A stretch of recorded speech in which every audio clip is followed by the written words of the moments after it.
꼭 알아야 할 어제의 뉴스. 문재인 대통령은 경북 포항을 특별 재난지역으로 지정해달라는 중앙안전관리위원회 건의를 신속히 승인했습니다. 지난해 9월 경주 지진 때는 열흘이 소요됐지만 이번엔 특별 재난지역 선포까지 닷새가 걸렸습니다. 수석 보좌관 회의도 주재한 문 대통령은 피해 복구에 모든 행정력을 동원하겠다고 약속했습니다.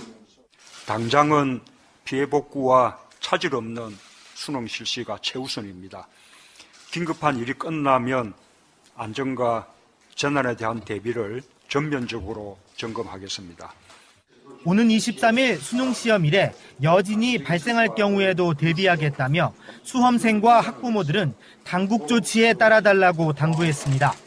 11월 23일 연기된 수능일에도 여진이 있을 수 있습니다. 정부는 모든 가능성에 대비하여 지침을 미리 마련해 두겠습니다. 시영 씨가 최근 자신이 세운 회사 SM을 통해 인수한 DMI는 다스 납품업체로 자동차 시트의 뼈대를 만듭니다. 2012년에 설립해 5년 만에 매출 200억 원, 줄곧 흑자를 내는 회사로 성장했습니다. 시영 씨의 회사가 매출 600억 원의 시트 레일 생산업체인 다운에 이어 시트 뼈대를 만드는 회사까지 인수한 겁니다.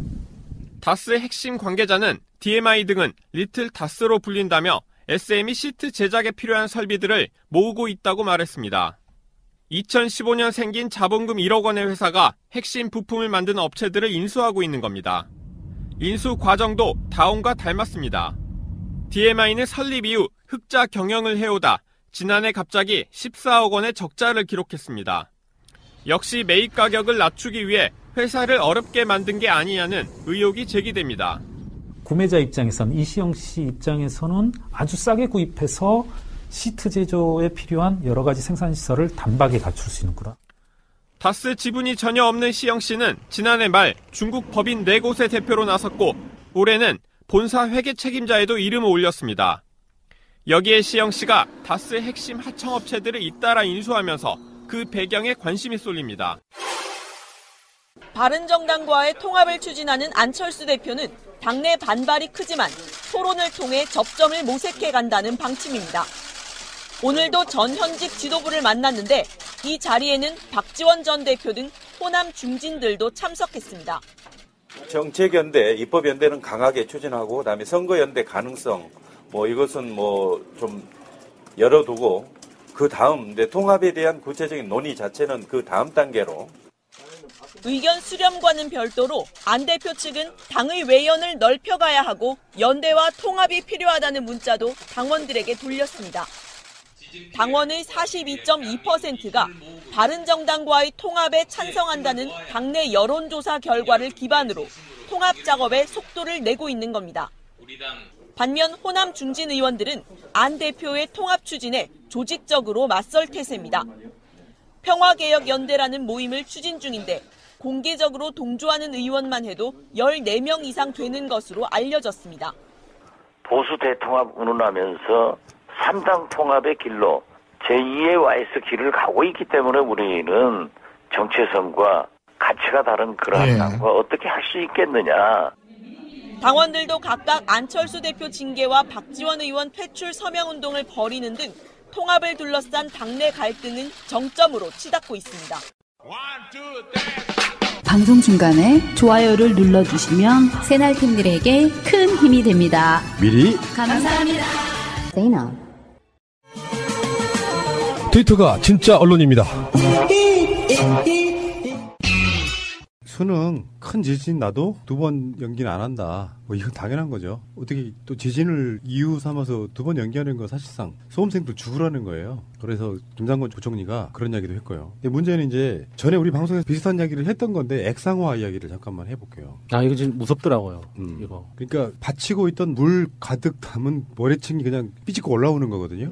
그 보도 보니까 포항 그 지진 난 그쪽이 몇 센치씩 움직였대요. 이만큼씩 움직여진 거예요. 위치가. 그 방송 들으시는 분들은 안 보이잖아요. 이만큼씩 그럼. 한 10cm? 그러니까 10cm는 안 되고 한 6, 7cm가 집안이 좀 움직였고요. 그게 이제 여러 가지 원인이 있는데 그게 이제 산사태 위험성도 있고 여러 가지 얘기들이 나오고요. 그리고 더불어서 이제 이게 액상화가 진행이 된다는 것은 이게 그냥 섣불리 볼 게 아니고 지진이 나면 보통 집안은 흙과 돌과 해서 안반 이렇게 쭉 이어져 있잖아요. 근데 이 지진이 나서 흔들리기 시작하면 이 진흙층이라든지 물이 많이 함유된 층이 올라오는 거예요. 올라오면서 그 집안층하고 섞여버리는 거죠. 그래서 이게 단단한 집안이 진흙처럼 변하면서 그 지역이 전반적으로 이게 약간씩 주저앉는 그런 현상들이 벌어지고요. 실제로 이번 지진이 일어난 진앙지에서는 4cm인가 지금 집안이 내려앉았다고 얘기를 하고 있고요.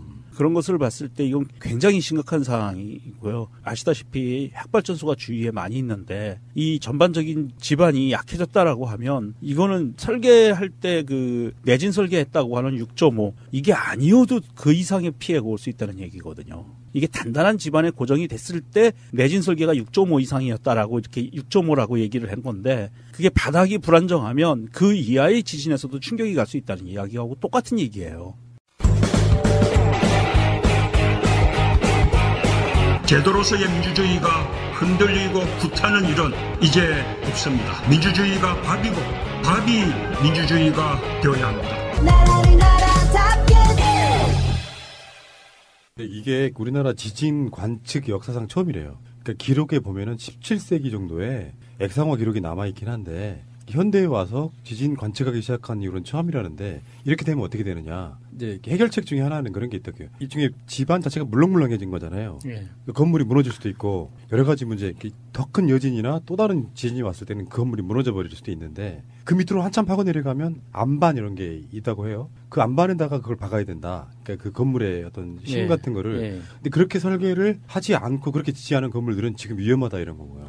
특히 이명박이 집권하면서 규제를 풀었던 것 중에 하나가 필로티 공법이라고 하잖아요. 1층에 주차장을 만들고 2층부터 이제 쌓아 올라가는 그 공법이 이명박 때 규제를 풀었는데 문제는 1층을 받치는 그 기둥이 1층만 있다는 거예요. 원래 그게 예를 들어서 5층짜리 빌라면 5층까지 기둥을 다 세우면 그게 지진이 나도 안전하다고 하더라고요. 왜냐하면 그 기둥 자체는 철근으로 안을 메우기 때문에 그 5층까지 기둥이 이어져 있으면 웬만한 지진에도 견딜 수가 있는데 이명박이 규제를 풀었던 건 그게 아니라는 거죠. 웬만한 빌라들은 다 그렇게 지었어요. 예. 새로 지은 거는. 그래서 지금 이렇게 액상화 현상이 일어나는 상황에서 그런 필로티 공법으로 만들어진 빌라들은 정말 위험한 거예요. 근데 그게 이제 그냥 만들어진 게 아니라 주택 경기 활성화라든지 이런 거를 명목으로 규제를 푼 거죠. 근데 보기에도 되게 위태해 보이는데 지금 이번에 포항에서 문제가 됐던 그 집에 비틀어진 그 기둥 안을 보면은 일단 시멘트도 표준적인 걸 쓰지 않은 거고 철근도 그렇고 전문가들이 보고 나서 이거는 아예 쓸 수 없는 건물이라는 식으로 이야기를 굉장히 혹평을 하는 사람들도 봤거든요. 그런 집에서 그러면 들어가서 살 수가 없다는 이야기잖아요. 그러니까 우리가 생각하는 것보다 훨씬 심각해요. 네. 포항 지금 거기는 집이 막 금이 가고 무너질 것 같은데 어떻게 집에 들어가요? 그러니까요. 그런 상태에서 지금 뭐 체육관 같은데 이제 하고 있는데 이야기 나오니까 지금 남아 있는 무슨 공공주택들 있잖아요. 거기를 임시로라도 쓰게끔 하겠다 이런 건데 그래봐야 이재민이 수천 명인데 그런 집들 있어봐야 뭐 100몇 개 이런 식이거든요. 체육관에 살아야 되는 이런 부분이라서 굉장히 심각한 건 심각한 거라고 봅니다. 근데 이제 여기서 이명박이 페이스북에서 또 이런 걸 썼어요. 어린 시절을 보낸 포항의 지진이라니 가슴이 아프다. 이렇게 한숨을 쉬. 이거 지금 어떻게라도 한번 본인이 어렸을 때 한국에서 살았다 이걸 이야기하고 싶은 것 같아요, 메시지는. 실제로 그 진앙지가 어렸을 때 살았던 곳하고 가깝대요. 아니 살긴 살았냐. 8km 좀 떨어졌어요. 그러니까 이게 이제 생가 논란이 있었는데 전에도 그런 얘기 했잖아요. 생가는 보통 우리가 태어난 곳을 말하잖아요. 근데 살생자 똑같아요, 한자로는. 날생과 살생이 생가 살았던 곳. 그런 개념으로 실들을 나중에 쳤어요. 그러니까 나는 오사카 출신이고 오사카에서 포항으로 이사 간 거죠, 어렸을 때. 그랬는데 그게 생가로 이렇게 둔갑하는, 보통 우리가 생가 그러면 태어난 곳 얘기하는 거거든요. 근데 어쨌든 간에 뭐 자기 어린 시절을 보낸 포항의 지진이라니 가슴이 아프다 이러면서 마치 무슨 많은 국민들에게 그런 관심이 있느냐. 아니 이 이명박이 사실 이게 11월 17일 오후 3시 1분에 올렸어요, 페이스북에. 그랬는데 이미 지진이 나고 좀 지났죠? 지나고 올렸는데 이런 이야기를 썼어요. 저는 기가 막히고 화가 나는 부분이 무엇보다 한반도가 지진으로부터 안전지대가 아니라는 사실에 국민들 염려가 큽니다. 얘네들은 자기들 논리는 한반도는 지진으로부터 안전지대라고 그동안 계속 얘기해 왔잖아요. 그래서 원자력 발전소를 그렇게 미친 듯이 지었잖아요. 그러니까요. 지금 정권이 바뀌니까 갑자기 위험지대가 됐어. 그리고 또 하나, 그 이어서 나오는 게 지금은 국민의 안전과 피해 복구가 최우선이 되어야 할 것입니다. 나를 수사할 게 아니라. 그렇지. 아니, 이 새끼들이 물타기 하는 게, 온 국민이 한마음 되어 하루속히 이 재난을 극복하고, 정말. 재난 극복은 문 대통령이 알아서 합니다. 예. 조사만 성실히 받아주세요. 정말 0.5G 중력 가속도로 쳐버리고 싶네요, 진짜. 와. 이게 이제 이 페이스북에 글을 썼는데 페이스북에 좀 아주 좋은 댓글이 하나 달렸어요. 김윤호 님이 쓰신 건데 이렇게 쓰셨습니다. 다음 역은 MB징역입니다. 내리실 문은 청송교도소문입니다. 출입문 닫습니다. 그럼 출입문 닫습니다. 이렇게 썼어요. 아이고 참. 알겠습니다. 잠시 후에 오겠습니다. 자, 그런데 문재인 대통령이 아직 포항에 안 가고 있죠? 네, 안 가고 있죠. 예. 성정상 지진 난 당일날 공항에 내리자마자 달려갈 수도 있는데 제가 생각한 그대로예요. 두 가지가 있다 그랬잖아요. 하나는 정치인들이 몰려가면 거기 의전하느라 힘들어. 네. 홍준표 가서 봐봐. 일장 연설하잖아. 체육관에서 짜증나 죽겠는데. 그런데 안 갈 수도 없는 거예요. 정치인들은 실태 파악을 해서라도 가야 돼. 네. 가면 최대한 소리 없이 가서 실태만 보고 오면 돼요. 대통령이 직접 가면은 그런 여러 가지 의전들이 이건 필수적으로 해야 돼. 그냥 갈 수는 없는 거예요. 경호 문제라도. 네. 그래서 지금 정부 각 부처의 김부겸 장관부터 시작해서 교육부총리도 있고 김현미 장관도 건설교통부 장관도 있고 다 그쪽에 신경을 쓰고 있는데 대통령은 지금 안 가고 있습니다. 이제 이야기는 그런 거죠. 방해될까 봐. 방해될까봐 맞죠. 네, 이상하다. 방해돼요. 되긴 돼. 네, 되긴 되죠. 그래서 이게 가끔씩 그런 얘기 있어요. 그 결이 비슷한 게 뭐냐면은 노무현 대통령이 군부대 방문을 웬만하면 안 했거든요. 그게 대통령인 내가 가면 병사들이 힘들어진다. 이런 논리였어요. 그러니까 그거죠. 그러니까 나를 빛내기 위해서 가느냐.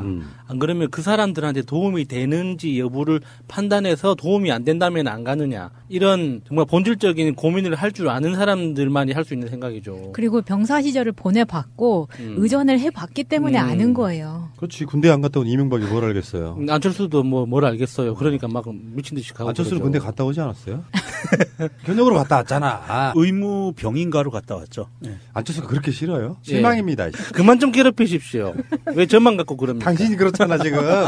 팩트를 확실히 해줘야지. 이게 사실 이번 포항 지진에서 행정부처의 각 부처장들이 다 갔어요. 그리고 이낙연 총리까지 어떤 이야기를 했냐면 이 재난 현장 복구하는 것은 최우선이 포항시에 있고 최우선권이 그 다음에 뒤에서 경상북도가 조율을 해주고 그리고도 안 되면 행정자치부가 뒤에 있고 그리고 국무총리나 컨트롤타워는 맨 뒤에 있다. 그러니까 무슨 말이냐면 대통령이나 국무총리가 나서서 막 이거 이렇게 해라 저렇게 해라 왈왈할 사항이 아니다. 이건 포항시가 가장 그 현실적으로 그 안에서 피해자나 피해 상황을 정확하게 알고 있기 때문에 포항시에서 해야 될 문제고 나머지 주무부처들은 뒤에서 도와주는 역할을 해라라고 이미 이렇게 이야기를 한 상황이었고요. 대통령이 포항시에 가게 되면 아까 말씀하신 것처럼 경호 문제가 걸려요. 그래서 또 위험한 지역을 돌아보기도 힘들어요. 건물이 무너지면 안 되니까. 이런 부분들 때문에 통제가 들어가는데 그러면 그동안 사실은 박근혜가 세월호 때 갔을 때 잠수 수색하는 모든 것들이 올스톱 됐잖아요. 그런 것처럼 문재인 대통령이 포항을 가게 되면 수색과 그다음에 점검, 복구하는 모든 작업들이 다 올스톱 됩니다. 그러니까 대통령이 못 가는 거예요. 현재 상황에서. 이제 20일 특별 재난 지역으로 선포했거든요. 그래서 이게 특별 재난 지역 선포 제도가 언제 생겼는지 혹시 아세요? 모르지? 설마? 언제요? 이야기해 주세요. 삼풍백화점 붕괴 사고 계기로 해가지고 이게 뭐냐면 예를 들어서 이런 거예요. 지금 포항의 시군구별 피해액이 국고 지원 기준의 2.5배를 초과할 경우 선포할 수 있대요. 국고 지원 기준이 지금 18억에서 42억 원 사이인데 포항시의 경우에는 특별 재난지역 선포 기준액이 90억 원이랍니다. 그래서 이게 박근혜 때도 경주에 관련해서 이 특별 재난지역 선포가 굉장히 늦어지거나 해서 예산이 포항이 감당할 수 있는 수준을 훨씬 넘어버리기 때문에 정부 예산으로 이거를 빨리 해주는 거죠. 저는 그 박근혜 정부 때하고 다르다고 느낀 것 중에 하나가 일단 지자체에서 필요하다고 판단한 걸 집행하면 그다음 광역지자체에서 보조를 해주고 그게 부족하면은 중앙정부가 또 보조를 해준다는 이런 너무 상식적인 개념이잖아요. 근데 세월호 때는 그게 아니었거든요. 공무원들한테 무언의 압박을 줬어요. 매뉴얼에 있는지 봐라. 규정에 있는지 봐라. 규정이 없으면 네가 책임져야 된다. 이런 방식이었기 때문에 그 일선에 있는 공무원들이 할 수 있는 게 많지 않았단 말이죠. 특별 재난 구역으로 선포되면 어떤 게 달라집니까? 이루어집니까? 지자체 부담액의 일부를 국고로 추가 지원을 받을 수 있게 되는데요. 피해 복구 비용 중에서 지방비 부담액의 64.5%가 국고로 추가 지원됩니다. 그리고 건강보험료 경감, 통신전기, 도시가스, 지역난방 요금 감면, 병역 의무 이행기일 연기, 동원훈련 면제 등 6개 항목의 간접 지원도 함께 이루어집니다. 근데 이제 뭐 어떤 조건에 안 맞네, 뭐하네 이런 방식으로 해서 계속 안 해주는 경우가 꽤 많았어요. 예. 엄청난 큰 사고가 나도. 근데 그런 거 있죠. 같은 한 나라에서 천재지변이 났는데도 불구하고 법과 원칙 이런 걸 따지면서 안 해주는 그게 말도 안 되는 방어적인 행정이잖아요. 예. 기준에 못 미치니까 못 해줘. 이런 식으로 하면 결국에는 손해를 보는 건 국민들이거든요. 포항의 그 취재 기자들의 보고 리포트 이런 걸 보면은 진짜 어마어마하대요. 이게 그냥 지진이라는 게 그냥 건물에 금 가는 정도가 아니에요. 살 수 없는 도시가 돼버리는 거예요. 실제로 나 같아도 만약에 우리 집도 필로티 공법이거든요. 예. 만약에 지진이 나가지고 건물이 금이 갔고 약간 느낌적으로 그러면 집에 못 들어갑니다. 그렇죠. 사람들 불안해서 이렇게 요번에 특별 재난 지역으로 선포됐다고 하더라도 거기에 지원을 받아서 어떻게 생계 지원을 받는다고 해도 본질적으로 내가 살고 있었던 그 터전 자체에 대한 신뢰가 사라졌잖아요. 기본적인 믿음. 이게 내가 그냥 밤에 불 끄고 안전하게 잘 수 있는 곳이었는데 그게 아닌 게 돼버렸잖아요. 그러면은 아무리 국가에서 많은 지원을 해준다고 해서 집을 새로 지어질 수는 없는 거예요. 그런 본질적인 불안감, 그 피해는 어떻게 복구가 불가능한 거거든요. 그리고 너무 깝깝하죠. 그러니까 보험 제도를 들여봐도 그렇다고 들었어요. 천재지변으로 인한 거는 보험 혜택이 안 된다고. 너무 속상하더라고요. 그게 참 우리나라 기업들도 나빠요. 경주 지진 이후에 네. 그런 항목들을 계속 없애버리는 거예요. 맞아요. 경주 지진 이후에 보험 약관이 대대적으로 변경이 많이 됐었죠. 진짜 나쁘지 않습니까? 그런 상황에서 진짜 필요한 게 보험인데 보험사들은 예를 들면 건강보험부터 시작해서 저 사보험 말하는 거예요. 삼성생명 같은 병이 안 나야 돈을 버는 구조야. 그러니까 실제로 도움이 될 만한 것들은 자기들이 손해를 볼까봐 없애버리는 거야. 가장 나쁜 사람들이 아닌가 이런 생각을 해보면서 자 지진에 대한 부분은 여기까지 하겠습니다. 새가 날아든다는 여러분들의 하트를 먹고 삽니다. 잊지 않으셨죠? 에피소드 제목을 누르고 플레이가 되면 오른쪽 위에 하트를 꾹 눌러주세요. 오늘도 감사합니다. 더 많은 분들이 들을 수 있도록 하트 꼭 눌러주세요. 스마트폰을 바꿨어요. 그러니까 5년짜리 한번 써보려고 했는데 스마트폰이 완전히 맛이 가면서 새로 바꿨어요. 저는 V30? 그 LG? 네. 나는 삼성 안 써요 원래 옛날부터. 훌륭하십니다. 네, 아주 훌륭하죠. 네. 근데 이 앱을 알았더라면 성급하게 안 살 걸 그랬어요. 마니와 앱이라고. 그러니까 이게 마니와를 이제 소리 나는 대로 쓴 거죠. 마니와 앱이라고. 이 앱이 하나 있는데요. 여기에 와보면 스마트폰을 비교해서 살 수도 있고 그리고 이제 직접 휴대폰 가격을 형성할 수 있는 직딜 서로 간에 대리점, 판매점하고 직딜도 할 수 있다고 그러고요. 사실 솔직히 말씀드려볼까요? 스마트폰 어디가 싸다고 가도 사실 똑같지 않아요? 그러니까 옵션 걸려있는 거 보면 다 똑같아. 원 차이가 별로 없어. 그리고 아는 사람이 아니면 되게 어려워요. 네. 그래서 한참 이게 뭐 뽐뿌라던가 이런 데에 들어가서 저도 좀 해봤거든요. 한번 좀 싸게 사보겠다고. 근데 이게 어차피 이 업자들 사이에서는 당해낼 수가 없습니다. 그 증권거래 하듯이 설명을 하더라고요. 그 주식시장 같은 느낌이 들어서 설명을 들을 때마다 그냥 속는다고 생각해야겠구나라고 그러니까 막 마음을 먹죠. 부푼 꿈을 안고 얼마에 내렸대 하고 하면 이 새끼 똑같이 받아. 기분 나쁘고 거기다가 이제 막 가족 결합하고 막 인터넷 결합하고 전화 결합하고 IPTV 결합하고 막 이런 식으로 결합해가지고 해도 생각해보면 똑같아. 그런 식인데 지금 마니와 앱마켓 가시면 이렇게 마니와 앱이라는 게 있어요. 여기서 가보면 직접 딜하는 직딜 코너도 있고 그리고 여기를 들어가 보면 주기적으로 경품 이벤트 한대요. 그래서 최근에 이제 가장 핫한 게 아이폰이죠. 아이폰 X. 요거 무료 이벤트도 지금 실시하고 있다고 그러고요. 오, 아이폰 10. 그러니까 홍보를 위해서 내놓는 거고. 정말 탐나더라고 아이폰 10. 댓글만 달아도 이디야 커피 기프트권 준답니다. 댓글만 달아도. 이게 왜냐면 이게 왜 이런 걸 하냐면 다운로드가 엄청 많아져야지 앱으로서의 기능이 좋아지는 거거든요. 그렇죠. 그러니까 네. 한 번쯤 들어가셔가지고 이 앱을 깔고 댓글만 다 하셔도 커피 기프티콘 같은 거 준다고 하고요. 휴대폰 가격 상담할 수 있게 판매점들하고 1대1로 상담도 하고. 그러니까 이게 정말 좋은 것 같아요. 이게 사이트 들어가서 하게 되면 되게 번거롭기도 하고 그랬는데 이걸 바로 직딜도 할 수 있고 1대1 상담이 바로 그냥 핸드폰으로 가능하다는 게 강점이네요. 그러니까 핸드폰은 지금 새로운 핸드폰들 많이 나왔죠, 최근에. 네. 제가 지금 하고 있는 V30 그리고 삼성 S8, 갤럭시 S8, 예, 노트 8, 그리고 아이폰 X, 아이폰 8, 아이폰 10. 예, 그게 요즘에 최신 신상들이고 이런 것들을 이제 어차피 핸드폰 주기적으로 바꾸시는 분들이 있잖아요. 저는 5년 도전했지만 3년 반 만에 포기를 했습니다. 고장 나는데 그걸 어떻게 해요? 근데 이거 알았더라면 훨씬 더 싸게 살 수 있었는데 제가 지금 이게 90 몇만 원짜리거든요. 다른 앱놀이 안 했어요. 왜냐면 어차피 다른 걸 걸면 다른 데가 또 적세가 채워져요. 그게 무슨 조건으로 뭐 결합하고 하는 걸 다 없애고 그냥 하긴 했는데 휴대폰이 싸게 나오는 여러 가지 구조가 있어요. 예를 들면 대리점이 자기 자신으로 떨어지는 걸 좀 포기한다든가 아니면 이제 어떤 물량을 받았는데 왜 이런 거 있잖아요. 옷 파는 어떤 옷가게들 가면은 가격 내리는 경우 있잖아요. 그게 예, 대표적인 예. 이유가 뭔지 아세요? 사이즈가 다 없을 경우예요. 그래서 뭐 라지, 엑스라지 이런 것들이 다 구비가 안 된 상태가 되면 어느 시점에서는 그것들 물건들을 땡처리하는 것처럼 핸드폰도 그런 것들이 가면 있어요. 대리점들마다 기계가 이제 좀 남았다든가 이런 방식으로 하면 털어야 되니까 굉장히 싸게 파는 경우 있거든요. 그런 경우 각 대리점들과 이렇게 연결이 되어 있으니까요. 앱마켓 들어가셔가지고 많이 와 여기 들어가 보니까 그렇게 쓰여 있네요. 싸니까 많이 와. 예. 마차는 이걸로 아이폰 갈아탈랍니다. 예, 참네. 자, 어쨌든 간에, 많이 와, 예, 파시고요. 이분들하고 제가 좀 흥정을 좀 하랍니다. 그래서 아이폰 X 한번, 이벤트 한번 걸어볼까요? 큰데요. 그거는 저도 뭔가 참여를 하고 싶은데요. 네, 딱 한 대. 왜냐면 이게, 한 대가 100만 원이 훨씬 넘죠? 160만 아이폰에서 제일 싼 게 160만 원. 제가 그 이벤트 한번 딜하겠습니다. 애청자 여러분. 많이 와, 앱 많이 깔아주십시오. BBK라는 투자 자문회사를 설립을 하고 여러분 이거 다 거짓말하는 걸 아시죠?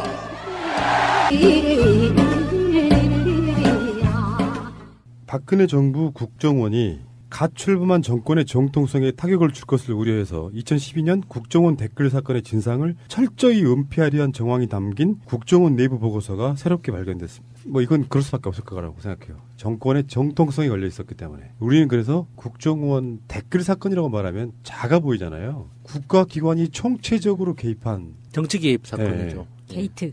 네. 그 상황에서 국정원에서 이제 그게 나온 거죠. 정권의 명운이 걸려 있어서 댓글을 은폐해야 된다. 그러니 뭐 거기에 국정원이네 검찰이네 총동원돼가지고 덮으려고 얼마나 많은 노력을 했겠냐 이런 거예요. 국정원 메인 서버에서 2013년 국정원 감찰실 주도로 만든 댓글 수사 대책 내부 보고서를 확보해서 지금 검찰로 이첩했다고 해요. 근데 거기에 상당히 많은 부분이 윤석열 당시의 수사팀장과 연관이 있는 거예요. 그것을 윤석열이 중앙지검에서 이렇게 받아보면은 나를 핍박하려고 뭐 최동욱도 포함해가지고 무슨 짓을 했는지 이제 보게 되는 굉장히 묘한 상황이 만들어지는 거죠. 그러니까 이 당시 국정원 내에서 댓글 작업을 하던 사람들이 어떤 환경에서 일을 했을지 저는 좀 디테일하게 상상이 되는 게 이 사람들한테 하드디스크가 가장 중요한 물정이잖아요. 그러면은 그 하드디스크를 어떻게 운영을 하냐면 우리가 보통 데스크탑 그 PC를 하드디스크가 PC 안에 들어있죠.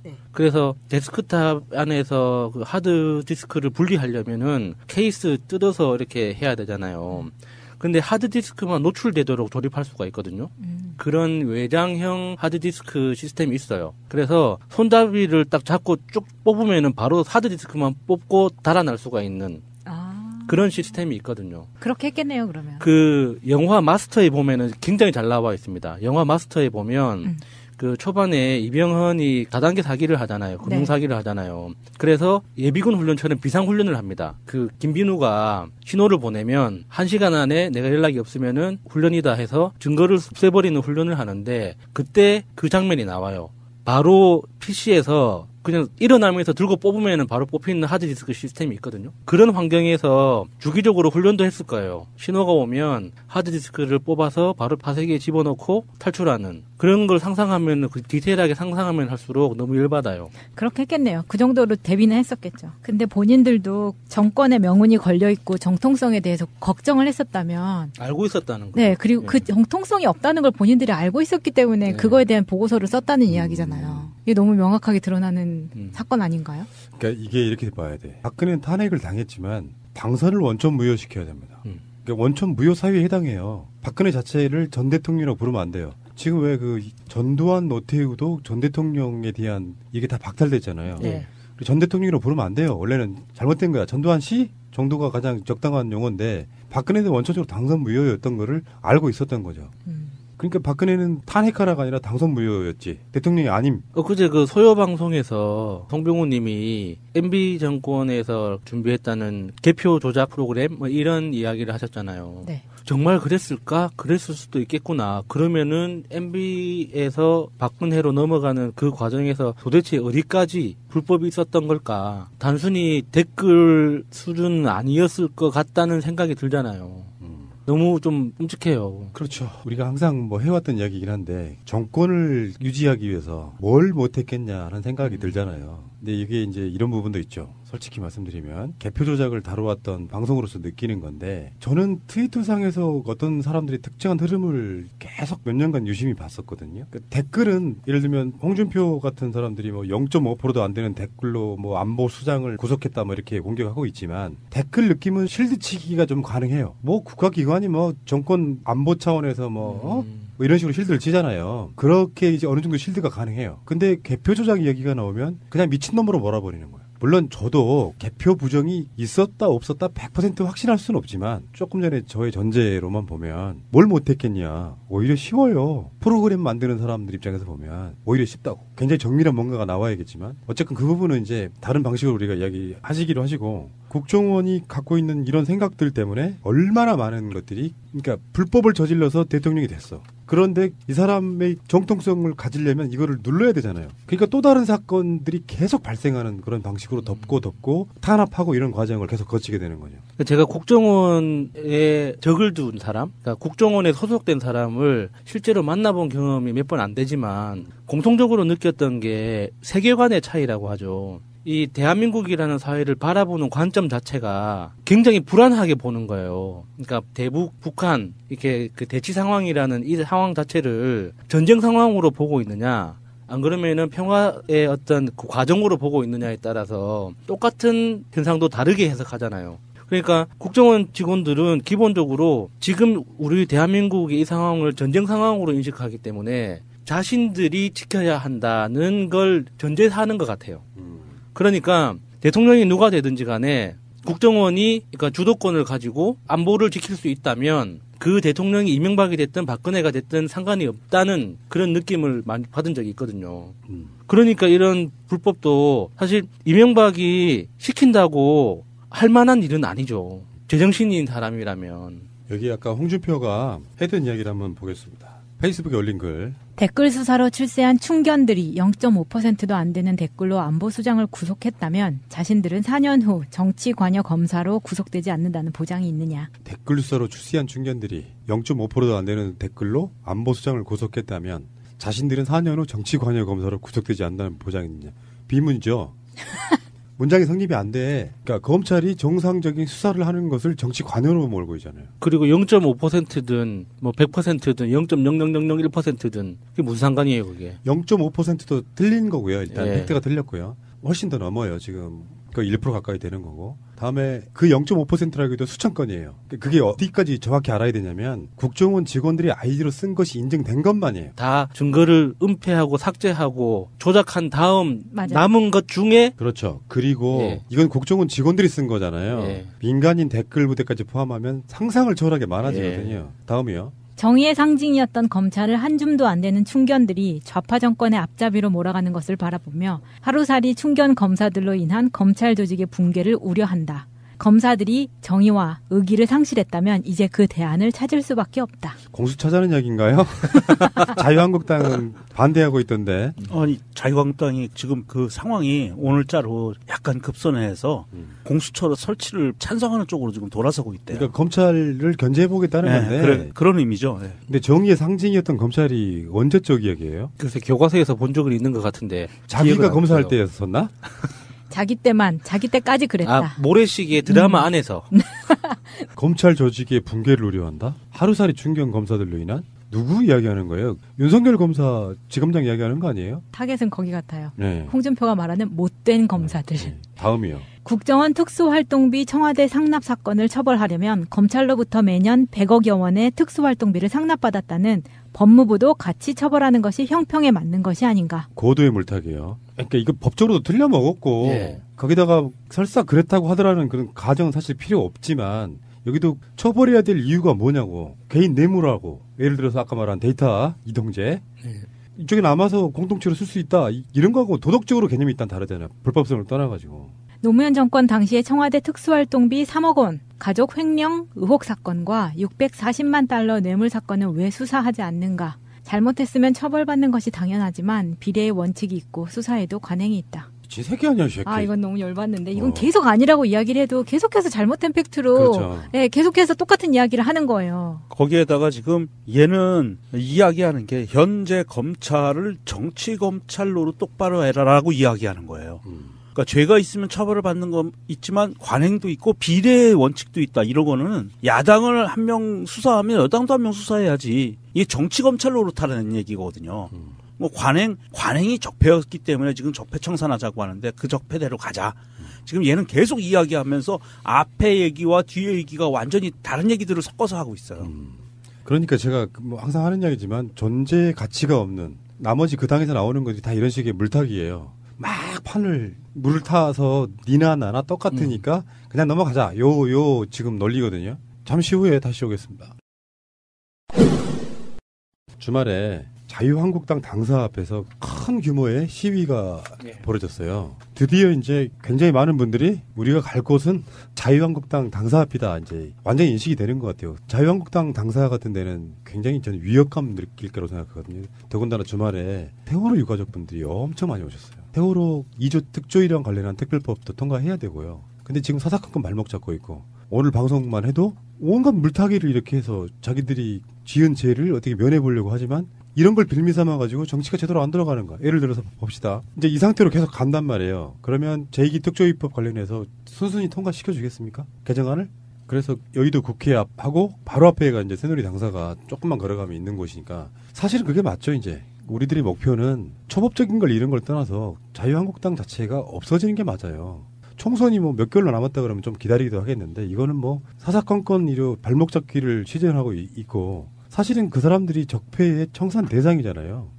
그 청산 대상을 그대로 놓아두게 되면 발전하는 거 하나도 없이 그냥 끝나요. 그러니까 이렇게 공방만 주고받다가 물타기하고 그러면서 논란거리가 만들어지면서 세월이 가고 있어요. 우리는 문재인 대통령 임기가 하루라도 줄어드는 게 안타깝지만 벌써 6개월 지났거든요. 6개월이면요. 정확하게 10분의 1이 간 거예요. 5년 중에 6개월이 사라진 거거든요. 그 사이에 자유한국당이 이 상태로 계속하면은 1년 후에도 1년 반 후에도 2년 후에도 똑같은 방식으로 생존하려고 살아남을 거란 말이죠.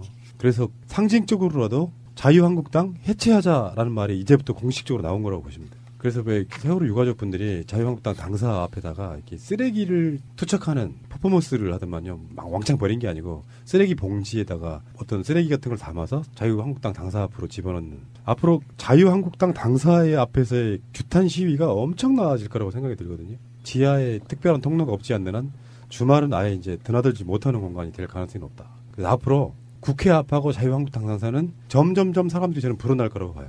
주말에 원래 여의도가 텅 비는데 좀 상권이 좀 살아나겠네요. 그러네. 그리고 이제 여의도에서도 하지만 지금 MB 둘레길 걷기 행사도 하잖아요. MB 둘레길요? 네, 원현동에서도 매주 하고 있고요. 자, 알겠습니다. 국민들은 국가의 존재 이유가 무엇이냐고 물었습니다. 어려울 때 국가가 지켜주고 있다는 믿음을 줘야 그것이 국가의 존재 이유입니다.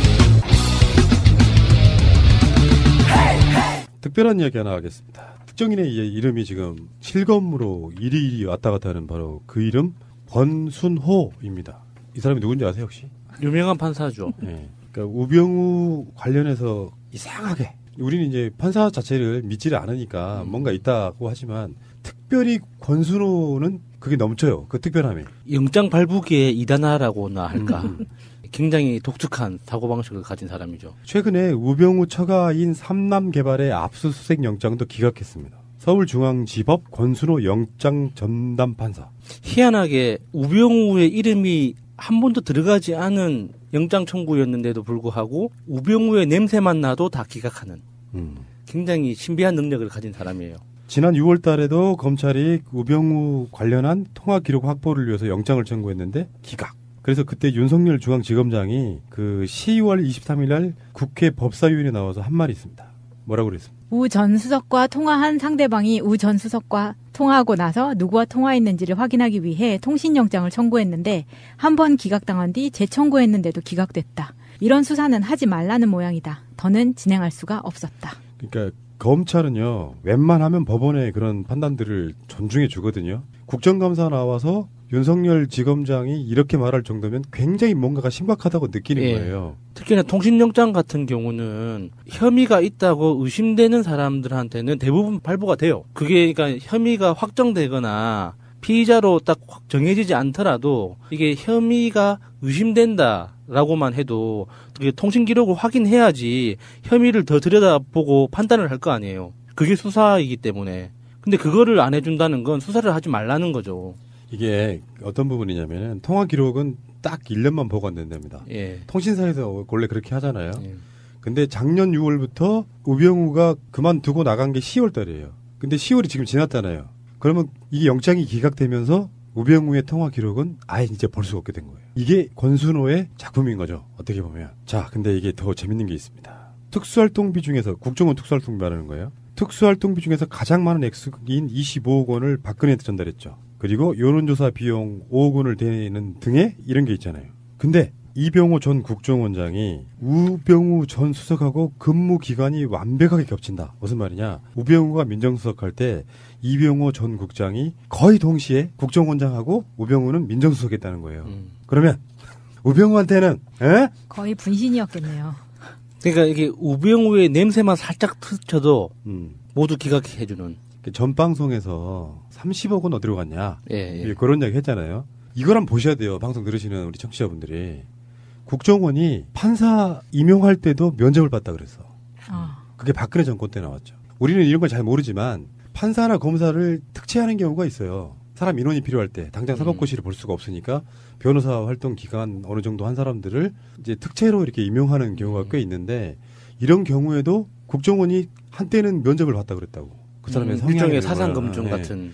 그러니까 이 상황에서 우병우하고 이병호 전 국정원장하고 사법부하고의 전체로 말할 수는 없겠지만 한 몇 사람만 이렇게 매수 또는 형태에 가까운 어떤 비리 구조로 엮여 있다면 우병우는 미꾸라지처럼 정말 잘 빠져나갈 수밖에 없는 거예요. 최근에 아마 우병우가 또 구속영장을 청구를 좀 받을 상황이거든요. 지금 이 권순호 판사가 영장을 기각한 부분만 한번 자세히 들여다보아야 될 필요성이 있을 것 같아요. 지금 이 뭐 우병우나 정유라도 기각했었죠.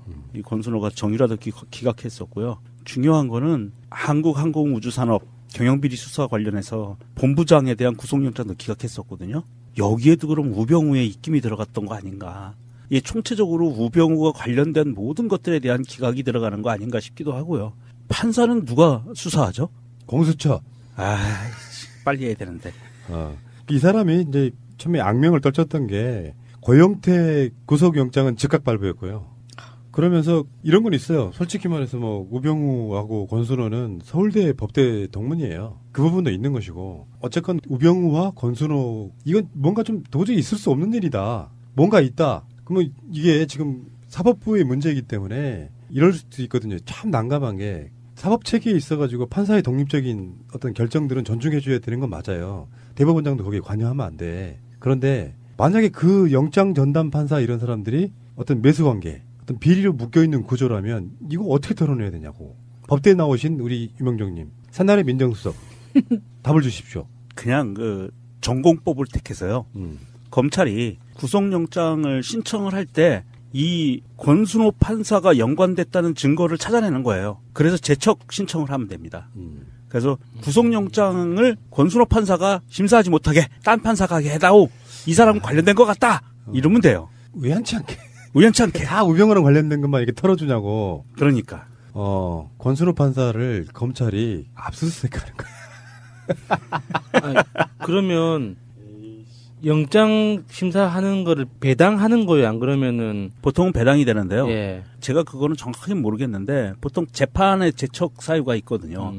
뭐 친인척이라든지 관련됐다든지 뭐 동기동창이라든지 고향 뭐 선후배 관계라든지 친구라든지 이러면 배척하는 경우가 많이 있어요. 그런 경우에 빗대서 보면 이 영장 전담 판사도 이건 우리는 이분 수용 못하겠다. 관련돼 있는 이 공유자 같다. 이렇게 논지를 펴나가면 법원에서 재조정하지 않을까 싶네요. 근데 증거 없이 그렇게 할 수는 없잖아요. 그러니까 증거를 잡아서. 문제이고. 증거를 잡아서. 이것도 뭐 김명수 대법원장 입장에서는 굉장히 난감한 부분일 수 있는데 이제 국회의원이 그렇듯 검찰이 그렇듯 법원의 판사들도 영향을 주면 안 되니까 확실한 증거 없이는 어떻게 할 수가 없는 거예요.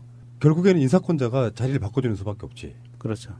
또 섣불리 자리 바꾸기가 또 쉽지는 그렇죠. 않아요. 말이 쉽지는 않죠. 어쨌건 우병우와 권순호. 우병우는 정말 그러니까 우리가 생각했을 때 법망을 잘 빠져나간다. 위법사항이 없다 이런 것보다 사법부에도 국정원에도 이병우 같은 이런 어떤 커넥션의 구조가 있어서 빠져나가는 게 아니냐로 우리가 생각을 바꿔볼 수 있는 거예요. 지금 그 검찰이 칼을 벼르고 있을 텐데 그냥 이참에 판사들한테 재판부에 국정원 특수활동비가 건너간 자료가 있으면 빨리 국정원한테 건너봤죠. 건네봐서 그냥 터뜨려버리지 뭐. 그냥 기다릴 필요 없이. 그러면 이제 대법원장이 이건 우리 내부 단속을 좀 해야겠다 그러고 인사를 할 수 있지 않을까 싶기도 해요. 아까 그 30억이요. 네. 안 불고 있다 그랬잖아. 네. 일단 국정원장들의 개인 비리, 두 번째는 나라가 뒤집어질 사안 아니에요. 그렇죠. 판사들한테까지 건네갔다 그러는 거예요. 큰일 나는 거죠. 이거 국회의원한테까지는 그럴 수 있다라고 인정을 하지만 왜요? 국회의원은 왜 그럴 수 있어요? 다 죽여야지 그것도. 아니 같은 놈들이니까 한 편이었으니까. 근데 판사 사법부에 갔다 그러면 이건 나라가 뒤집어질 사안이지. 명경님 말씀이 맞습니다. 그 한편 먹고 있는 느낌을 주기 때문에 의뢰껏 우리도 그랬을 거야 정도로 넘어가잖아요 지금. 근데 판사들한테 갔다 그러면 이건 완전히 문제가 달라지는 거예요. 그러면 문제가 달라지죠. 그러니까 그게 판사도 사람이거든요. 인맥 관계에 얽혀 있고요.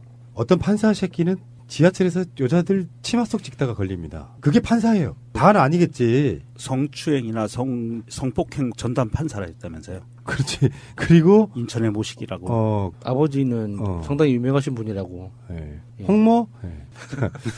근데 이런 식으로 사법부는 확실히 그런 것 같아요. 지금 잘들 아시겠지만 뭐 행정, 입법 여기에 온갖 것들이 지금 적폐청산을 하고 있는데 사법부는 아직도 조용하잖아요. 무풍지대죠. 그러니까 지금 뭐 블랙리스트 사법부 블랙리스트 조사한다고는 하지만 그것도 시간이 오래 걸리는 문제고 그러면서 지금 판사들은 시국 사건에 있어갖고 말도 안 되는 판결들을 수도 없이 받잖아요. 거기에 대해서 적폐청산이 안 되고 있어. 김명수 대법원장이 사법부 적폐청산 태스크포스 만들어야 되고요. 거기서 잘못된 시국 사건 판결들 다시 돌아보는 그런 저는 있어야 된다고 보거든요. 이 과정에서 이제 만약에 아까 말한 30억 그런 기록이 남아있을까 싶기도 해. 어딘가에 있을 거예요. 그걸 찾기가 힘들어서 그렇지. 왜 나라가 뒤집힐 이야기냐면 사법부 체계의 판결의 공정성이 무너지잖아요.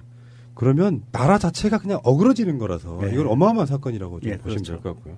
그래서 양승태 같은 느낌적 느낌은 박근혜 정부의 하수인 노릇한 사람이 대법원장을 끝났어도 말을 잘 못하고 있는 거예요. 그만큼 민감한 사안이다 이렇게 보고. 알겠습니다. 대한민국 완전한 대한민국 문재인과 손잡고 다시 하나 되는 우리 대한민국. 끊지 마세요. 끊지 마세요. 저는 이런 TF가 있는지 몰랐습니다. 국세행정개혁 TF라고 있었습니다. 국세청에서 하는 건데 뭐 세금 문제라든지 이런 것들이 뭔가 적폐는 없었느냐 이렇게 돌아보는 거기에 이게 나와요. 태광실업 세무조사는 중대한 조사권 남용을 의심하지 않을 수 없다. 이게 노무현 대통령 돌아가시게 만든 사건이거든요. 조사가 끝나지도 않았는데 검찰에 고발해버려요. 이건 말이 안 되죠, 진짜로. 그러면서 이게 이명박이 시절에 광우병 사태, 이게 이제 임기 초부터 터졌잖아요. 광우병 사태가. 그러면서 그때부터 이 이명박이가 노무현 대통령 돌아가시는 시점까지 끊임없이 자기들 소속돼 있는 정당의 어떤 문제들이 불거질 때마다, 외교적인 문제가 불거질 때마다 참여정부를 공격하는 그런 이상한 검찰 수사들이 나와요. 계속 나왔었어요. 이게 한두 번이 아니었습니다. 그래서 2017년부터 2019년 동안 2년 동안 끊임없이 나왔었어요. 그러니까 노무현 대통령뿐만 아니라 지금까지 무슨 짓거리를 했냐면 이 사람들이 예를 들어서 블랙리스트 연예인 뭐 시국 발언할 수 있잖아요. 그러면 대표적으로 그걸 법으로 처리할 수는 없잖아. 민주주의에서 표현의 자유에 해당되니까. 그러면 국세청에서 세무조사를 빵. 그 대표적인 데가 다음 기획이잖아요. 예. 윤도현 씨 소속돼 있었던 김재동 씨하고. 법적으로 재단할 수 없으면 출연 안 시키기도 하고 안 풀리면 세무조사. 사실은 현대사회 제일 무서워요. 그 탈세 이런 위법성을 문제 삼아가지고 검찰에 고발하면 검찰에서는 그걸 받아가지고 수사에 착수하는 이런 방식. 너무 비열한 방법이죠. 탈탈 털면은 먼지 안 나온 사람이 어디 있겠어요. 그것도 저는 잘못된 프레임이라고 봅니다. 그러니까 예. 그런 식으로 해서 니나 내나 죄의 종류가 다를 뿐 같아 이렇게 몰아가는 거라서 그런 표현은 적당하지 않고 어쨌건 그 당시에 국세청장이 한상률이었죠. 그 당시 지금 저기 플랜다스에 열심히 하고 계시는 안홍구 전 청장 있지 않습니까? 대구지방청장 했던 안홍구 그 전 청장 증언에 따르면 그 당시 한상률 국세청장이 굉장히 비상식적으로 세무조사를 지시를 했다고 하잖아요. 그러니까 태광실업이 서울에서 예를 들어서 이제 서울에 있으면은 서울지방국세청에서 세무조사를 하는 게 맞는데 서울에 있는 국세청 본청에서 태광실업까지 직접 세무조사를 하는 거는 정상적이지 않았다고 하더라고요. 정상적인 방식이 아니래요. 그래서 굉장히 이제 비정상적으로 교차조사도 많이 하고 직권조사 그리고 정기 세무조사가 돌아오지 않았는데도 비정기 세무조사를 할 때는 제보가 있거나 이 기업이 탈세를 하고 있다. 이 기업이 뭐 부정을 저지르고 있다라는 제보나 신고가 들어왔을 때 그 제보의 타당성을 확인한 다음에 조사를 들어가는 게 맞는데 정기 세무조사 기간이 돌아오지 않았는데도 불구하고 무작정 세무조사를 했다는 거죠. 안홍구 청장이 청장으로 있던 그 관할 지역에 있는 기업이었는데도 불구하고 본청에서 직접 세무조사를 했다는 이상하죠. 전체적인 정황상이. 그러니까 이것은 어떤 프레임을 짜놓고 유죄라는 어떤 프레임을 짜놓고 모든 수단 방법을 가리지 않고 불법적이지만서도 이 방향으로 갔던 거예요. 예. 이게 세무조사 중에 예. 검찰 고발을 했다는 건 그러니까 진짜 말이 안 되는 거예요. 말도 안 되는 예. 거고 그래서 이거는 그 아까 마차님이 얘기하셨지만 탈탈 털만 뭐 먼지 안 나오는 사람이 있냐 이 말이 아니고 먼지 안 나오는 사람을 먼지가 묻게 만들어 버린 거죠. 먼지가 나도록 예. 먼지가 날 때까지 털어버리는 거죠. 그러니까 이야기 들어보면은 한상률이 노무현 정부 때 국세청의 요직은 다 거친 사람이에요. 거기서 성공한 사람이라고. 그리고 나서 전군표라고 전 국세청장이 이제 낙마를 내요. 어떤 사건에 연루돼가지고. 근데 한상률이 좀 그런 캐릭터라고 하더라고요. 그러니까 일종의 국세청에 있는 국정원 같은 거예요. 누구나 다 털면 털릴 것이다라는 어떤 전제하에 각종 정치권의 인물들의 비리들을 모아두고 있었던 그런 스타일. 그래서 결국에는 2주에 한 번씩 이명박한테 직보를 합니다. 국정원장처럼. 그러니까 지금 현대사회에서는 돈이 중요할 수밖에 없는데 자금의 흐름 같은 거를 다 그런 식으로 이렇게 갖고 있다가 이를테면 이런 거지. 바빠서 세금 신고 같은 거를 못하는 경우 있을 수 있잖아요. 털려면 꾸준히 뭐 10건, 100건을 잘 내왔는데 그중에 한 건이 신고가 안 됐다고 해서 그거를 털어서 엮으려면 다 엮여지는 거예요. 세금이라고 하는 게 이제 뭐 이런 부분이 있거든요. 뭐 연말 정산도 있고 직장인들 빼고 나면 자기 소득 신고를 직접 해야 되는 경우도 있고 그런데 일반인들 입장에서 또는 뭐 사업하는 사람들은 일단 회계사나 이런 걸 쓰긴 하지만 누락시킬 수 있는 부분들이 있어요. 의도하지 않더라도 까먹을 수 있잖아. 이런 것들을 딱 들여다보면 이렇게 보이잖아요. 그 사람들 돈의 흐름을 다 하니까. 그럼 바로 그게 리스트가 돼가지고 딜령으로 써먹는 거예요. 국세행정개혁 TF 여기서 지금 말하는 게 바로 그 이야기를 하는 거예요. 중대한 조사권을 남용을 의심하지 않을 수 없다. 이게 이제 이것이 시작된 거는 아까 푸나님 얘기한 것처럼 한상률이가 이명박한테 직보를 하는데요. 이게 둘이 독대를 하고 나서 그 다음부터 벌어진 일들이 이 일들이에요. 그러니까 한상률이 이명박을 청와대 가서 독대하고 나와서 시작이 돼요. 이걸 털기 시작을 해요. 그러면서 이게 짜맞춰 가기 시작을 하고 그리고 조사가 다 끝나지 않았는데도 검찰에 넘기고 검찰은 매일 언론 플레이를 했죠. 확정되지도 않은 피의사실이 확정된 것도 아닌데도 불구하고 그렇다 하더라라는 이야기를 검찰이 계속 발표를 해요. 매일. 그랬던 거고요. 이거는 굉장히 큰 범죄를 저지른 거예요. 근데 과연 국세청에서도 한상률이 혼자서 했겠느냐? 그건 아니죠. 많이 관련돼 있을 겁니다. 국세청에. 그러던 한상률이요. 2014년 7월 30일에 재보선이 하나 생기는데 거기에 출마하려다가 공천에서 탈락해요. 얼마나 비열합니까? 국세청장을 해서 전직 대통령까지 죽음에 내몰게 한 사람이 결국에는 그 당시 여당의 후보로 나서겠다. 그래서 이런 식의 개인의 영달과 부귀영화를 누리고 나서 어떤 특정 세력은 정말 나쁜 사람으로 몰고 대통령까지 죽이게 만들어 놓고 그 당에서 출마하려다가 결국 이제 그 당에 있는 기득권에 밀려서 그냥 출마는 못했는데 이런 식이란 말이에요. 이런 식으로 보복성 세무조사를 받았던 면면을 보면 정말 꼼꼼하기는 정말 꼼꼼한 것 같아요. MB가.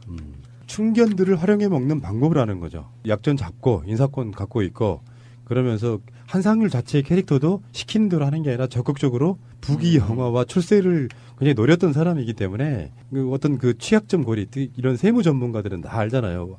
어디에 가면 이건 신고 안 됐을 거야라는 느낌도 아는 거고. 네.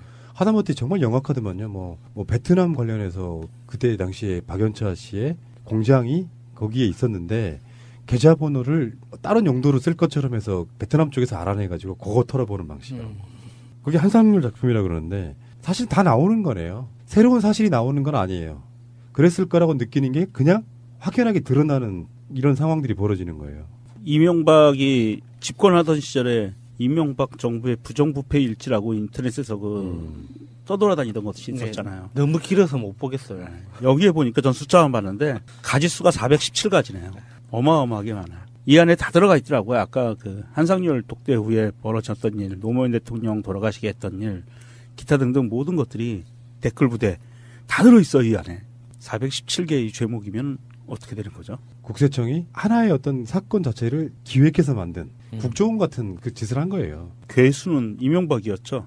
그래서 박연차로부터 노무현 대통령에게 정치자금을 줬다는 이야기를 얻어내는 거예요. 예. 박연차는 그걸 살아남기 위해서 비열하게 써먹는 것이고 그게 마치 뇌물인 것처럼. 그게 지금 홍준표나 이런 사람들이 최근에도 뭐 640만 달러 어쩌고저쩌고 이렇게 이야기하는 게 다 그거랑 연관이 있어요. 정적을 제거하기 위해서 흔히 말해 정치 보복을 하기 위해서 국세청까지 동원했다는 증거가 이제 나온 거라고 보시면 되겠죠. 국세청 내에서 철저한 조사 끝에 조사가 끝나기도 전에 검찰이 고발해버려요.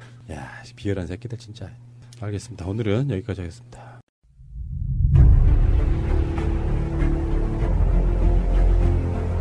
국민들은 국가의 존재 이유가 무엇이냐고 물었습니다.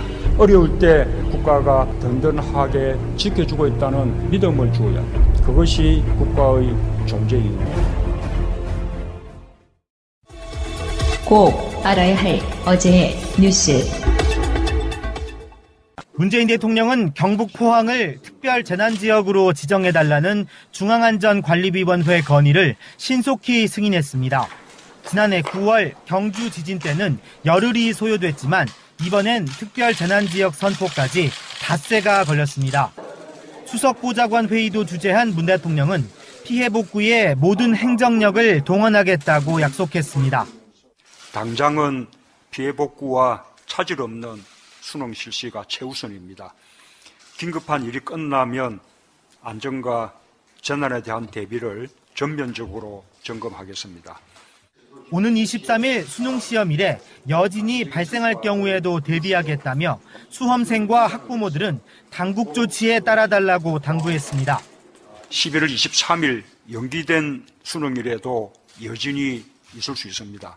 정부는 모든 가능성에 대비하여 지침을 미리 마련해 두겠습니다. 시영 씨가 최근 자신이 세운 회사 SM을 통해 인수한 DMI는 다스 납품업체로 자동차 시트의 뼈대를 만듭니다. 2012년에 설립해 5년 만에 매출 200억 원, 줄곧 흑자를 내는 회사로 성장했습니다. 시영 씨의 회사가 매출 600억 원의 시트 레일 생산업체인 다운에 이어 시트 뼈대를 만드는 회사까지 인수한 겁니다. 다스의 핵심 관계자는 DMI 등은 리틀 다스로 불린다며 SM이 시트 제작에 필요한 설비들을 모으고 있다고 말했습니다. 2015년 생긴 자본금 1억 원의 회사가 핵심 부품을 만드는 업체들을 인수하고 있는 겁니다. 인수 과정도 다운과 닮았습니다. DMI는 설립 이후 흑자 경영을 해오다 지난해 갑자기 14억 원의 적자를 기록했습니다. 역시 매입 가격을 낮추기 위해 회사를 어렵게 만든 게 아니냐는 의혹이 제기됩니다. 구매자 입장에선 이시영 씨 입장에서는 아주 싸게 구입해서 시트 제조에 필요한 여러 가지 생산 시설을 단박에 갖출 수 있는 거라. 다스 지분이 전혀 없는 시영 씨는 지난해 말 중국 법인 4곳의 대표로 나섰고 올해는 본사 회계 책임자에도 이름을 올렸습니다. 여기에 시영 씨가 다스 핵심 하청업체들을 잇따라 인수하면서 그 배경에 관심이 쏠립니다. 바른정당과의 통합을 추진하는 안철수 대표는 당내 반발이 크지만 토론을 통해 접점을 모색해 간다는 방침입니다. 오늘도 전 현직 지도부를 만났는데 이 자리에는 박지원 전 대표 등 호남 중진들도 참석했습니다. 정책연대, 입법연대는 강하게 추진하고 그다음에 선거연대 가능성 이것은 좀 열어두고 그 다음 통합에 대한 구체적인 논의 자체는 그 다음 단계로. 의견 수렴과는 별도로 안 대표 측은 당의 외연을 넓혀가야 하고 연대와 통합이 필요하다는 문자도 당원들에게 돌렸습니다. 당원의 42.2%가 바른정당과의 통합에 찬성한다는 당내 여론조사 결과를 기반으로 통합 작업에 속도를 내고 있는 겁니다. 반면 호남 중진 의원들은 안 대표의 통합 추진에 조직적으로 맞설 태세입니다. 평화개혁연대라는 모임을 추진 중인데 공개적으로 동조하는 의원만 해도 14명 이상 되는 것으로 알려졌습니다. 보수 대통합 운운하면서 3당 통합의 길로 제2의 YS 길을 가고 있기 때문에 우리는 정체성과 가치가 다른 그러한 당과 어떻게 할 수 있겠느냐. 당원들도 각각 안철수 대표 징계와 박지원 의원 퇴출 서명운동을 벌이는 등 통합을 둘러싼 당내 갈등은 정점으로 치닫고 있습니다. 방송 중간에 좋아요를 눌러주시면 새날팀들에게 큰 힘이 됩니다. 미리 감사합니다. 트위터가 진짜 언론이 복구가 불가능한 거거든요. 그러고 보면 너무 깝깝하죠. 그러니까 보험 제도를 들여봐도 그렇다고 들었어요. 천재지변으로 인한 거는 보험 혜택이 안 된다고. 너무 속상하더라고요. 그게 참 우리나라 기업들도 나빠요. 경주 지진 이후에 그런 항목들을 계속 없애버리는 거예요. 맞아요. 경주 지진 이후에 보험 약관이 대대적으로 변경이 많이 됐었죠. 진짜 나쁘지 않습니까? 그런 상황에서 진짜 필요한 게 보험인데 보험사들은 예를 들면 건강보험부터 시작해서 사보험 말하는 거예요. 삼성생명 같은 병이 안 나야 돈을 버는 구조야. 그러니까 실제로 도움이 될 만한 것들은 자기들이 손해를 볼까봐 없애버리는 거야. 가장 나쁜 사람들이 아닌가 이런 생각을 해보면서 자, 지진에 대한 부분은 여기까지 하겠습니다. 새가 날아든다는 여러분들의 하트를 먹고 삽니다. 잊지 않으셨죠? 에피소드 제목을 누르고 플레이가 되면 오른쪽 위에 하트를 꾹 눌러주세요. 오늘도 감사합니다. 더 많은 분들이 들을 수 있도록 하트 꼭 눌러주세요. 스마트폰을 바꿨어요. 그러니까 5년짜리 한번 써보려고 했는데 스마트폰이 완전히 맛이 가면서 새로 바꿨어요. 저는 V30? 그 LG? 네. 난 삼성 안 써요 원래. 나부터. 훌륭하십니다. 네, 아주 훌륭하죠. 네. 근데 이 앱을 알았더라면 성급하게 안 살 걸 그랬어요. 마니와 앱이라고. 그러니까 이게 마니와를 이제 소리 나는 대로 쓴 거죠. 마니와 앱이라고. 이 앱이 하나 있는데요. 여기에 와보면 스마트폰을 비교해서 살 수도 있고, 그리고 이제 직접 휴대폰 가격을 흥정할 수 있는 직딜, 서로 간에 대리점, 판매점하고 직딜도 할 수 있다고 그러고요. 사실 솔직히 말씀드려볼까요? 스마트폰 어디가 싸다고 가도 사실 똑같지 않아요? 그러니까 옵션 걸려있는 거 보면 다 똑같아. 원 차이가 별로 없어. 그리고 아는 사람이 아니면 되게 어려워요. 네. 그래서 한참 이게 뭐 뽐뿌라던가 이런 데에 들어가서 저도 좀 해봤거든요. 한번 좀 싸게 사보겠다고. 근데 이게 어차피 이 업자들 사이에서는 당해낼 수가 없습니다. 그 증권거래 하듯이 설명을 하더라고요. 그 주식시장 같은 느낌이 들어서 설명을 들을 때마다 그냥 속는다고 생각해야겠구나라고 그러니까 막 마음을 먹죠. 부푼 꿈을 안고 얼마에 내렸대 하고 하면 이 새끼 똑같이 받아. 기분 나쁘고 거기다가 이제 막 가족 결합하고 막 인터넷 결합하고 전화 결합하고 IPTV 결합하고 막 이런 식으로 결합해가지고 해도 생각해보면 똑같아. 그런 식인데 지금 마니와 앱마켓 가시면 이렇게 마니와 앱이라는 게 있어요. 여기서 가보면 직접 딜하는 직딜 코너도 있고, 그리고 여기를 들어가 보면 주기적으로 경품 이벤트 한대요. 그래서 최근에 이제 가장 핫한 게 아이폰이죠. 아이폰 X. 요거 무료 이벤트도 지금 실시하고 있다고 오, 그러고요. 아이폰 10. 그러니까 홍보를 위해서 내놓는 거고. 정말 탐나더라고요, 아이폰 10. 댓글만 달아도 이디야 커피 기프트콘 준답니다. 댓글만 달아도. 이게 왜냐면 이게 왜 이런 걸 하냐면 다운로드가 엄청 많아져야지 앱으로서의 기능이 좋아지는 거거든요. 그렇죠. 그러니까 네. 한 번쯤 들어가셔가지고 이 앱을 깔고 댓글만 다 하셔도 커피 기프티콘 같은 거 준다고 하고요. 휴대폰 가격 상담할 수 있게 판매점들하고 1대1로 상담도 하고. 그러니까 이게 정말 좋은 것 같아요. 이게 사이트 들어가서 하게 되면 되게 번거롭기도 하고 그랬는데 이걸 바로 직딜도 할 수 있고 1대1 상담이 바로 그냥 핸드폰으로 가능하다는 게 강점이네요. 그러니까 핸드폰은 지금 새로운 핸드폰들 많이 나왔죠, 최근에. 네. 제가 지금 하고 있는 V30 그리고 삼성 S8, 갤럭시 S8, 예, 노트 8, 그리고 아이폰 X, 아이폰 8, 아이폰 10. 예, 그게 요즘에 최신 신상들이고 이런 것들을 이제 어차피 핸드폰 주기적으로 바꾸시는 분들이 있잖아요. 저는 5년 도전했지만 3년 반 만에 포기를 했습니다. 고장 나는데 그걸 어떻게 해요? 근데 이거 알았더라면 훨씬 더 싸게 살 수 있었는데 제가 지금 이게 90 몇만 원짜리거든요. 다른 앱놀이 안 했어요. 왜냐면 어차피 다른 걸 걸면 다른 데가 또 적세가 채워져요. 그게 무슨 조건으로 뭐 결합하고 하는 걸 다 없애고 그냥 하긴 했는데 휴대폰이 싸게 나오는 여러 가지 구조가 있어요. 예를 들면 대리점이 자기 자신으로 떨어지는 걸 좀 포기한다든가 아니면입니다. 수능 큰 지진 나도 2번 연기는 안 한다. 뭐 이건 당연한 거죠. 어떻게 또 지진을 이유 삼아서 2번 연기하는 건 사실상 수험생들 죽으라는 거예요. 그래서 김장건 조총리가 그런 이야기도 했고요. 근데 문제는 이제 전에 우리 방송에서 비슷한 이야기를 했던 건데 액상화 이야기를 잠깐만 해볼게요. 아, 이거 지금 무섭더라고요.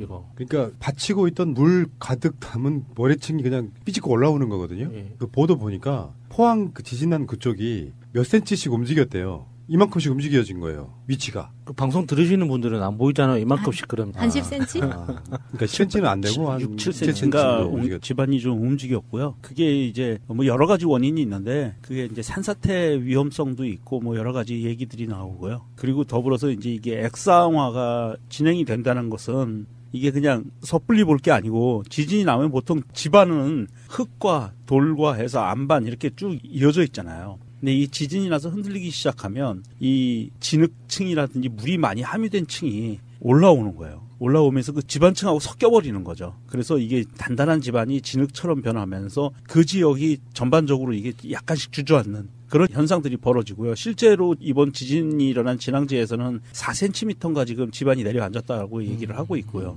그런 것을 봤을 때 이건 굉장히 심각한 상황이고요. 아시다시피 핵발전소가 주위에 많이 있는데 이 전반적인 집안이 약해졌다라고 하면 이거는 설계할 때 그 내진 설계했다고 하는 6.5 이게 아니어도 그 이상의 피해가 올 수 있다는 얘기거든요. 이게 단단한 집안에 고정이 됐을 때 내진 설계가 6.5 이상이었다라고 이렇게 6.5라고 얘기를 한 건데 그게 바닥이 불안정하면 그 이하의 지진에서도 충격이 갈 수 있다는 이야기하고 똑같은 얘기예요. 제도로서의 민주주의가 흔들리고 구타는 일은 이제 없습니다. 민주주의가 밥이고 밥이 민주주의가 되어야 합니다. 이게 우리나라 지진 관측 역사상 처음이래요. 그러니까 기록에 보면은 17세기 정도에 액상화 기록이 남아있긴 한데 현대에 와서 지진 관측하기 시작한 이후로는 처음이라는데 이렇게 되면 어떻게 되느냐. 이제 해결책 중에 하나는 그런 게 있더라고요. 이 중에 집안 자체가 물렁물렁해진 거잖아요. 예. 건물이 무너질 수도 있고 여러 가지 문제, 더 큰 여진이나 또 다른 지진이 왔을 때는 그 건물이 무너져 버릴 수도 있는데 그 밑으로 한참 파고 내려가면 안반 이런 게 있다고 해요. 그 안반에다가 그걸 박아야 된다. 그러니까 그 건물의 어떤 힘 예. 같은 거를. 예. 근데 그렇게 설계를 하지 않고 그렇게 짓지 않은 건물들은 지금 위험하다 이런 거고요. 특히 이명박이 집권하면서 규제를 풀었던 것 중에 하나가 필로티 공법이라고 하잖아요. 1층에 주차장을 만들고 2층부터 이제 쌓아 올라가는 그 공법이 이명박 때 규제를 풀었는데 문제는 1층을 받치는 그 기둥이 1층만 있다는 거예요. 원래 그게 예를 들어서 5층짜리 빌라면 5층까지 기둥을 다 세우면 그게 지진이 나도 안전하다고 하더라고요. 왜냐하면 그 기둥 자체는 철근으로 안을 메우기 때문에 그 5층까지 이렇게 기둥이 이어져 있으면 웬만한 지진에도 견딜 수가 있는데 이명박이 규제를 풀었던 건 그게 아니라는 거죠. 웬만한 빌라들은 다 그렇게 지었어요. 예. 새로 지은 거는. 그래서 지금 이렇게 액상화 현상이 일어나는 상황에서 그런 필로티 공법으로 만들어진 빌라들은 정말 위험한 거예요. 근데 그게 이제 무섭더라고. 그냥 만들어진 게 아니라 주택 경기 활성화라든지 이런 거를 명목으로 규제를 푼 거죠. 근데 보기에도 되게 위태해 보이는데 지금 이번에 포항에서 문제가 됐던 그 집에 비틀어진 그 기둥 안을 보면은 일단 시멘트도 표준적인 걸 쓰지 않은 거고 철근도 그렇고 전문가들이 보고 나서 이건 아예 쓸 수 없는 건물이라는 식으로 이야기를 굉장히 혹평을 하는 사람들도 봤거든요. 그런 집에서 그러면 들어가서 살 수가 없다는 이야기잖아요. 그러니까 우리가 생각하는 것보다 훨씬 심각해요. 네. 포항 지금 거기는 집이 막 금이 가고 무너질 것 같은데 어떻게 집에 들어가요? 그러니까요. 그런 상태에서 지금 뭐 체육관 같은데 이제 하고 있는데 희망입니다. 그만 좀 괴롭히십시오. 왜 저만 갖고 그럽니까? 당신이 그렇잖아 지금. 팩트를 확실히 해줘야지. 이게 사실 이번 포항 지진에서 행정부처의 각 부처장들이 다 갔어요. 그리고 이낙연 총리까지 어떤 이야기를 했냐면 이 재난 현장 복구하는 것은 최우선이 포항시에 있고 최우선권이 그 다음에 뒤에서 경상북도가 조율을 해주고 그리고도 안 되면 행정자치부가 뒤에 있고 그리고 국무총리나 컨트롤타워는 맨 뒤에 있다. 그러니까 무슨 말이냐면 대통령이나 국무총리가 나서서 막 이거 이렇게 해라 저렇게 해라고 알고할 사항이 아니다. 이건 포항시가 가장 그 현실적으로 그 안에서 피해자나 피해 상황을 정확하게 알고 있기 때문에 포항시에서 해야 될 문제고 나머지 주무부처들은 뒤에서 도와주는 역할을 해라라고 이미 이렇게 이야기를 한 상황이었고요. 대통령이 포항시에 가게 되면 아까 말씀하신 것처럼 경호 문제가 걸려요. 그래서 또 위험한 지역을 돌아보기도 힘들어요. 건물이 무너지면 안 되니까. 이런 부분들 때문에 통제가 들어가는데 그러면 그동안 사실은 박근혜가 세월호 때 갔을 때 잠수 수색하는 모든 것들이 올스톱 됐잖아요. 그런 것처럼 문재인 대통령이 포항을 가게 되면 수색과 그다음에 점검, 복구하는 모든 작업들이 다 올스톱 됩니다. 그러니까 대통령이 못 가는 거예요. 현재 상황에서. 이제 20일 특별재난지역으로 선포했거든요. 그래서 이게 특별재난지역 선포 제도가 언제 생겼는지 혹시 아세요? 모르지? 설마? 언제요? 이야기해 주세요. 삼풍백화점 붕괴 사고 계기로 해가지고 이게 뭐냐면 예를 들어서 이런 거예요.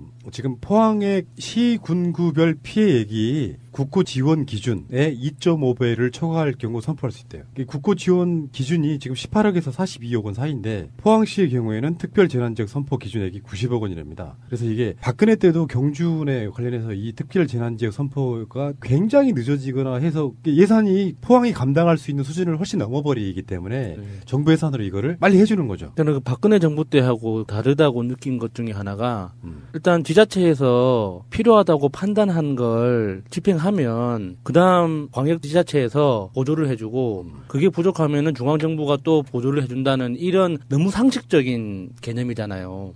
근데 세월호 때는 그게 아니었거든요. 공무원들한테 무언의 압박을 줬어요. 매뉴얼에 있는지 봐라.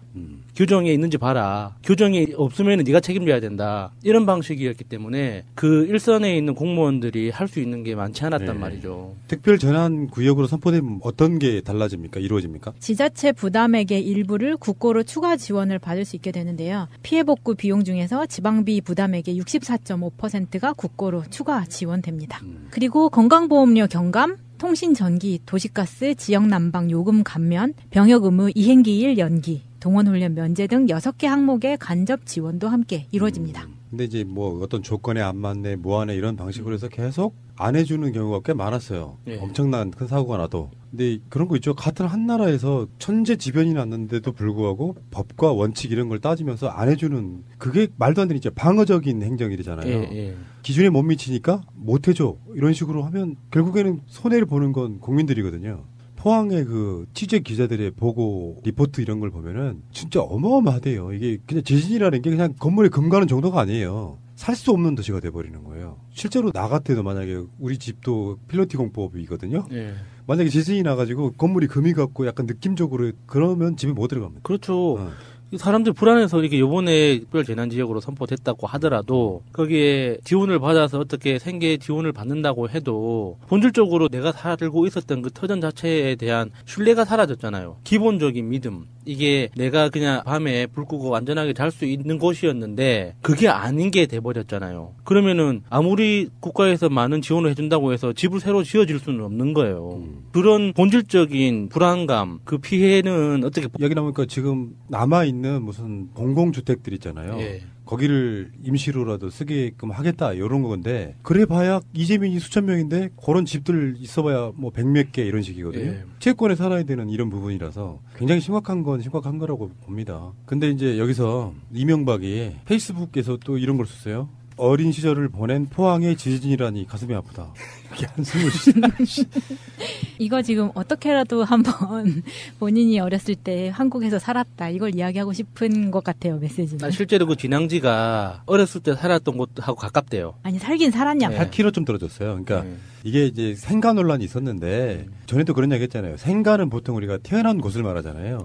근데 살생자 똑같아요, 한자로는. 날생과 살생이 생가 살았던 곳 그런 개념으로 실들을 나중에 쳤어요. 그러니까 나는 오사카 출신이고 오사카에서 포항으로 이사 간 거죠, 어렸을 때. 그랬는데 그게 생가로 이렇게 둔갑하는 보통 우리가 생가 그러면 태어난 곳 이야기하는 거거든요. 근데 어쨌든 간에 뭐 자기 어린 시절을 보낸 포항에 지진이라니 가슴이 아프다 이러면서 마치 무슨 많은 국민들에게 그런 관심이나 있느냐. 아니 이 이명박이 사실 이게 11월 17일 오후 3시 1분에 올렸어요, 페이스북에. 그랬는데 이미 지진이 나고 좀 지났죠? 지나고 올렸는데 이런 이야기를 썼어요. 저는 기가 막히고 화가 나는 부분이 무엇보다 한반도가 지진으로부터 안전지대가 아니라는 사실에 국민들 염려가 큽니다.